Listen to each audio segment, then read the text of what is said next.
કચ્છ યુનિવર્સિટીના કેમ્પસમાં પૂર્વ નગરસેવક હમીદ ભટ્ટી પર જીવલેણ હુમલો. સ્કોર્પિયો જીપમાં આવેલ ઈસમો હુમલો કરી ફરાર. ભુજના પૂર્વ નગરસેવક હમીદ ભટ્ટી ઉપર જીવલેણ હુમલાની ઘટનાએ ચકચાર સર્જી છે. હમીદ ભટ્ટી ઉપર હુમલાનો બનાવ બપોરે 12 વાગ્યાના અરસામાં બન્યો હતો. કચ્છ યુનિવર્સિટીમાં એક્સટર્નલ વિદ્યાર્થી તરીકે પરીક્ષા આપીને પાછા વળી રહેલા હમીદ ભટ્ટી ઉપર કચ્છ યુનિવર્સિટીના પ્રાંગણમાં જ બે ગાડીઓમાં આવેલા 15 જેટલા શખ્સોએ તલવાર, છરી અને ધોકા સહિતના ઘાતક હથિયારો સાથે હુમલો કર્યો હતો. જો કે હમીદે સામનો કરવાનો પ્રયાસ કર્યો, પણ હુમલો ઘાતક હતો અને થોડી વારમાં જ તે લોહી લુહાણ થઈ ગયા હતા.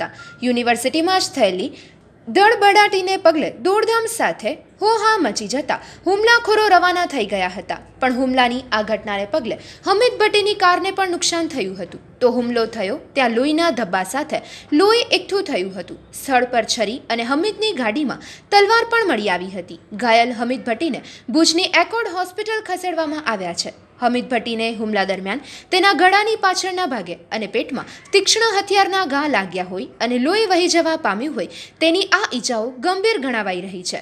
હમીદ ભટ્ટી ઉપર હુમલો જૂની અદાવતને કારણે થયો છે, પણ હુમલાખોર કોણ છે તે વિશે હમીદ ભટ્ટી અત્યારે માહિતી આપી શકે તેવી સ્થિતિમાં નથી. પણ હુમલાની આ ઘટના બાદ પોલીસે એકોર્ડ હોસ્પિટલ ઉપરાંત હમીદ ભટ્ટીના ઘર બહાર પણ ચુસ્ત બંદોબસ્ત ગોઠવી દીધો છે.